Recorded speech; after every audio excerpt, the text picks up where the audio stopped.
What's up, guys? I'm back again with another video. I have very exciting news. My studio is able to reopen. We just got word that in Nevada we are able to move into phase 2 of reopening, and so skincare services are included in that, so I'm super excited. So if you're in the Las Vegas Valley, go ahead and book your services. I have online booking, or you can always contact me, but come see me for a facial because I'm finally back open again, and I've been just dying to reopen because I haven't washed someone's face since March 17th, and that is really hard for me. It's been a struggle. Okay, so today's video, we are going to discuss vitamin C and vitamin C serums. I feel like this is something that, you know, you hear all the time. Oh, it's essential, you gotta use a vitamin C serum, it goes along with your SPF, it's an antioxidant, blah, blah, blah, blah.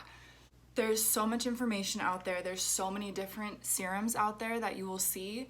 And I get asked this question all the time about what serum to use, what people want to look for. And it's like, unless you have ingredient training as an esthetician or dermatologist or whatever, you just don't really know what you're looking for, and that's totally fine, but that's what we're here for. So I just want to be able to go over with you guys. I just like to give people information. I love giving my clients the information and education that they need to be able to make educated decisions when you're shopping for your skincare or whatever it is. You should always have that background information. I know a lot of people are interested in that. This is my child.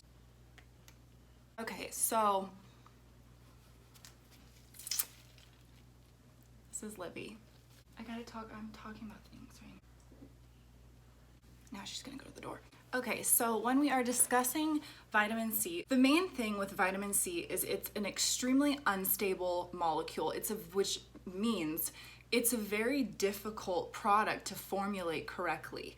So there's a shit ton of products on the market, and seriously, I would say probably maybe 15 to 20% of them actually work or do anything in the skin. This becomes very important to know when you're shopping for it, because a lot of these products can be overpriced, or even if they're not overpriced, you just don't want to be wasting your money on things that just flat out do not work. So I love to give a little bit of insight so that people can make an educated decision before spending your hard-earned money on these products and making sure it's something that actually is going to work. So, like I know I have mentioned before, our skin functions as a barrier. Our skin works to keep things out and to keep things in. So when you're applying things topically to your skin, it's actually much more difficult for these ingredients to be delivered into the active layers of the skin than you may realize. A lot of times people will think, oh my God, if I put this on my skin, you know, I'm using, if it has like this chemical in it, or oh my God, my favorite one is, if you can't pronounce the word, don't put it on your skin. It's just outrageous the things people come up with nowadays, and they'll say, you know, oh, plant-based, or it's all natural so it won't hurt you. Well, poison ivy is plant-based and all natural, and do not put that on your skin. Think about it. Just think, guys. Okay, so the way that the skin works is typically things that are we have water-soluble molecules and lipid-soluble molecules. We typically will see the ingredient vitamin C is L-ascorbic acid is what it is when it converts into L-ascorbic acid in the skin, or if it's already formulated in the product as L-ascorbic acid. The problem with L-ascorbic acid is that it is a water-soluble molecule. In order for something to deeply penetrate the dermis of the skin, which is the active layer of your skin where you're producing collagen and elastin, which is the active level of the skin, something has to be lipid soluble, oil soluble. Our dermis is protected by this lipid barrier, and in order for anything to get in that barrier, it has to be encapsulated in something that is lipid soluble. So when you're applying something to the surface of your skin that is water soluble, it will penetrate your epidermis, which is the outermost layer of the skin. However, it will not get down into the dermis. If it is at extremely high concentrations, sometimes some of that will be able to penetrate down in, still not really a significant amount to where it's going to be affecting your collagen production.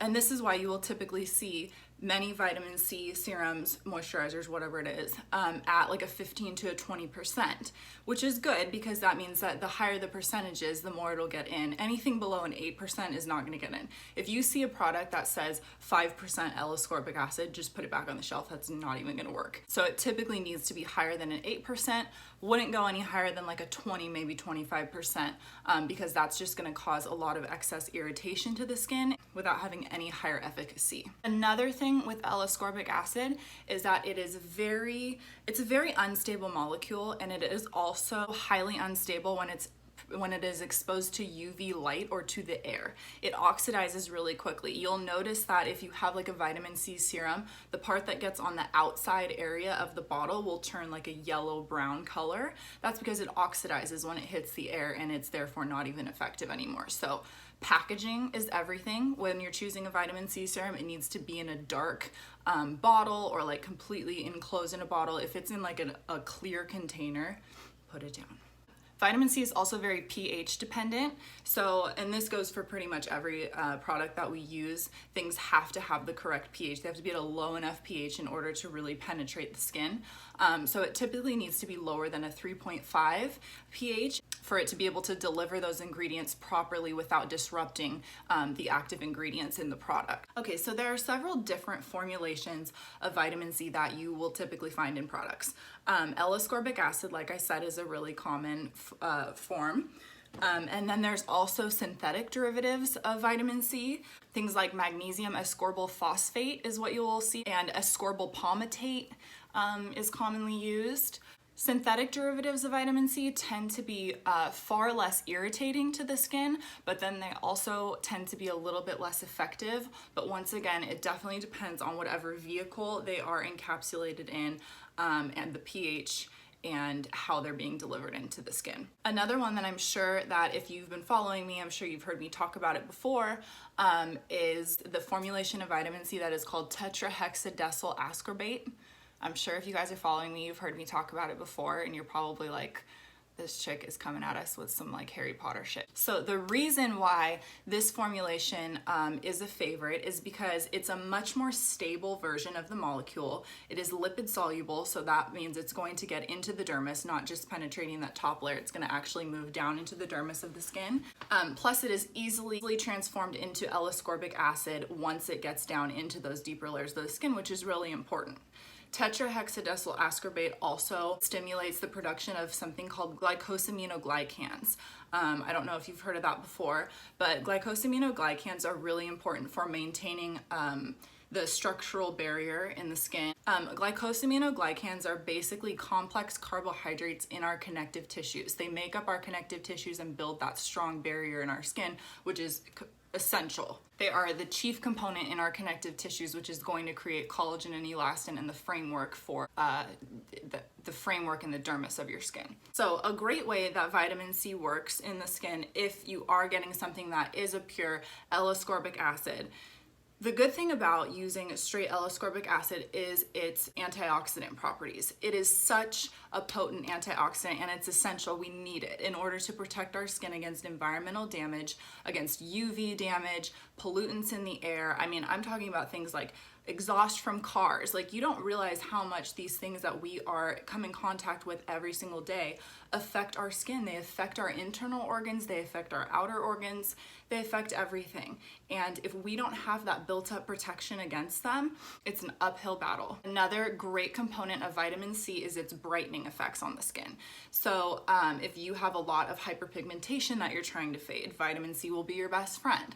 L-ascorbic acid is great for that. So while we want it to penetrate into the dermis of our skin on a collagen production level, L-ascorbic acid still works wonders on the epidermis of our skin for fading pigmentation and also for its antioxidant properties. So it's not that there's really anything wrong with L-ascorbic acid. It's just, like I said, the penetration level and how it's delivered into the skin that's going to be compromised if you're not getting it in the correct formulation. Okay, so I'm gonna go over some of my absolute favorite vitamin C products that I recommend for everyone. I'll recommend these for my clients. They're things I've used on myself before. I'm gonna go over each one that has synthetic vitamin C in it, one that has L-ascorbic acid, and then one that has tetrahexadecyl hexadecyl ascorbate as the active in it. So the first one I'm going to go over is by the brand Glowbiotics. By the way, I am not paid by any of these brands to like advertise for them. This is strictly just honestly based on my professional, honest, personal opinion of all of these products. Glowbiotics is the only one that I have a discount code with, but like I said, I'm not like paid by them to advertise or anything like that. This is all completely genuine. So the Glowbiotics Advanced Vitamin C Brightening Serum is a really good one. This uses 2 synthetic forms of vitamin C. So this one is really good for the brightening effects, as well as antioxidant protection. The 2 synthetic forms that they use are magnesium ascorbyl palmitate and ascorbyl glucoside. They use both of those are at a 5%. The ingredient ascorbyl glucoside is also going to help to suppress melanin production in the skin. So also along with those brightening properties is actually going to be able to work in the skin to suppress melanogenesis from taking place. So if you have really bad hyperpigmentation or melasma or anything like that, using this on a daily basis is going to really help with those pigmentation issues. Okay, the next one I'm going to talk about is like one of my all-time favorite vitamin C serums, and it's the Ferulic serum by Ceuticals. They also have the CF Floritin one, which can be better if you're a little more on the oily side, but I've used Ferulic and I have really oily skin and it's been totally fine. So Ferulic uses L-ascorbic acid and it's in a 15%. It also combines this with ferulic acid, which is a really great skin brightener, and vitamin E so that it's a little bit more calming to the skin so it won't be as irritating. That is a high percentage of vitamin C, so it can be a little bit more irritating, but with the formulation and the things that are combined with it, it really helps to not have that reddening, irritating effect with just the brightening and lightening effects. Ferulic has been clinically proven to block oxidative damage up to like 41 or 45% or something like that, which again is like pollutants in the air, UV damage, anything like that we're trying to protect against.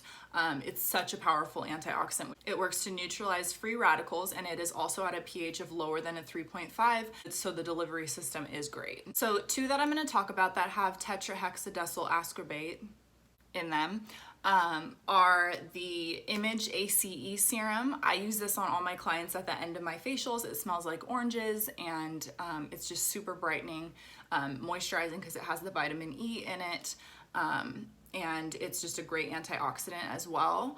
And then the second one is from Skinbetter Science, and that one is the Alto Defense. The Alto Defense it's more like a lotion consistency rather than a serum.